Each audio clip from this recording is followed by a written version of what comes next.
this week I put out my every Nicktoon show ever video, and because of that, I thought I would review probably the most infamous show that was almost a Nicktoon, but then wasn't.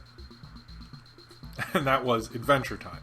Adventure Time started out as a pilot made by Nickelodeon. It actually aired on the Nicktoons network as a part of the Random Cartoons show. Famously, this was not picked up, and people say then because it was turned down like twice, that it was turned down in favor of Fanboy and Chum Chum. It seems like that trivia fact I've heard from some people that might not be as true, and it's unfair to Fanboy and Chum Chum because how could it ever be as good as Adventure Time? But regardless if that's true or not, this pilot I did see back in the day when it was sort of a viral hit. I saw it like hang out in Maryland with someone. I think I watched it with Ian a few times and stuff. And I remember just thinking like, this is a weird, wacky kind of pilot that like people on the internet like, but it'll never, like I literally thought like, oh, they'll never pick this up, but this is a damn cool pilot, you know what I mean? Like it was just, I remember that feeling of this pilot, and then when it got picked up, I was like, oh my god, I can't believe this is a show. I'm definitely going to watch this show. It's only going to last one season because it's so weird.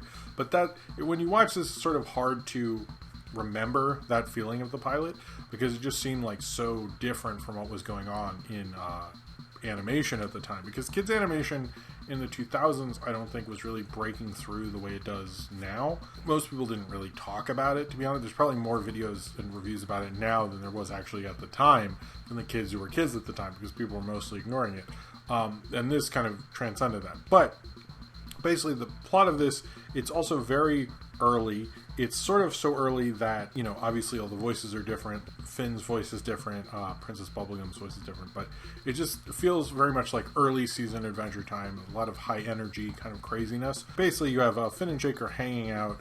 Jake is meditating and connecting to the internet, and then they see Rainicorn, who they say it's I think they say it's the princess's Rainicorn is how they phrase it, which is interesting. Is freaking out, and they follow her, and then they see that Princess Bubblegum has been captured by the Ice King, and they have to rescue her, and they even say like it's Adventure Time and stuff like that. It's actually really cool. I like the kind of fun aspect to it. That's something that kind of never went away when watching this pilot compared, you know, from then to now. Because watching it then, it just felt like this crazy amount of like funky imagery and things like that. I'm sort of trying to explain what it was like to see Adventure Time the first time versus watching it now, because I realize so much of my attachment to this pilot is from what it was then to now. And I remember like watching it, you get this cutaway to Abe Lincoln. I remember thinking like, oh, that's the internet at the time, you know. I remember even rolling my eyes because that was such a like a thing people on the internet would make, like Abe Lincoln random jokes. It does feel like haha random cartoon, but it felt like so much more promise than that in it. And even watching it now, I can see like the promise of like just this. It felt so different and alive. It felt like a pilot, like what happened with Trick Moon recently, where it'd be a pilot like you and your friends would talk about and want to show to each other and be like, oh man, this is really cool, and you want to draw Jake the dog and stuff like that.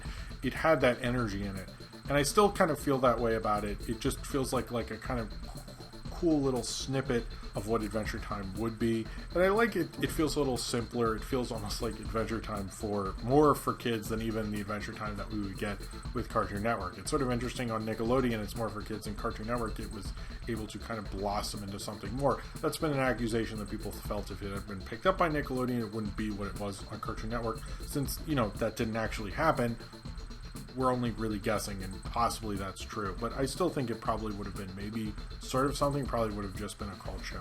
And this feels like kind of a cult show sort of pilot. I still really love this pilot. I still remember that time when it was just like this funky little pilot that could never be picked up, and you get that energy throughout it. At the time you're like, oh, of course they're not going to pick this up because it's so cool and different and weird, but it's almost like kind of gives you that peak. And I like the kind of simpler design of Jake, at least in this. I like the energy of it, and when they, you know, the idea of them like going on an adventure felt like a 6-year-old sort of fantasy. And you know, seeing it now is different because you're more reacting to its difference from the show than you are reacting to how it was then. But it still reminds me of my intro to Adventure Time in that I was automatically in love with it. And it's hard to watch this pilot and not fall in love with it and go, wow, that is an original, different kind of cartoon. And knowing the industry at the time, you felt like there's no way that can exist. But the fact that it did makes me a lot happier, because I hadn't watched it I think I watched it right before, the last time was right before the show got picked up. And watching it now is like, man, that is so cool that this happened. Because so many of these viral cartoons, like, nothing would happen to, and you'd be like, oh, well, that was neat. And, that's it. And, I also like the end theme, the weird, like, kind of, like, I like the little end theme in the pilot. That's actually pretty cool. And I also like the different kind of Frederator logo. I thought was kind of interesting. Unlike the Frederator one that YouTube uses, not the one on cartoons, actually Izzy animated, by the way. Fun fact. I really like the Adventure Time pilot. You should definitely check it out if you've never watched it before, because it just illuminates a whole world of what Adventure Time could have been, or like how they're originally developing it and how different it felt. And also, I would say, kind of think of watching it without knowing anything about Adventure Time, as hard as that is. The Adventure Time pilot is kind of such a interesting, little, fun, weird pilot, and it's still one I enjoyed. I enjoyed watching it over again. Some of the jokes aren't as groundbreaking and as special and as different as I used to feel like they were, but I just remember everyone on the internet was like, have you seen the Adventure Time pilot? And just thinking, like, when I heard it got picked up, I was almost in disbelief, to be honest with you. But it's such a cool, fun pilot, and it kind of reminds you, like, everything you loved about Adventure Time on the first watch, and how it just felt like anything could happen. And that's the idea of it. That's the thing I love about animation. It's just like anything could possibly happen in the pilot of Adventure Time, which made you want to see more Adventure Time, because it gave you that freeing feeling that I think animation really needed at the time, and this pilot just displays that perfectly.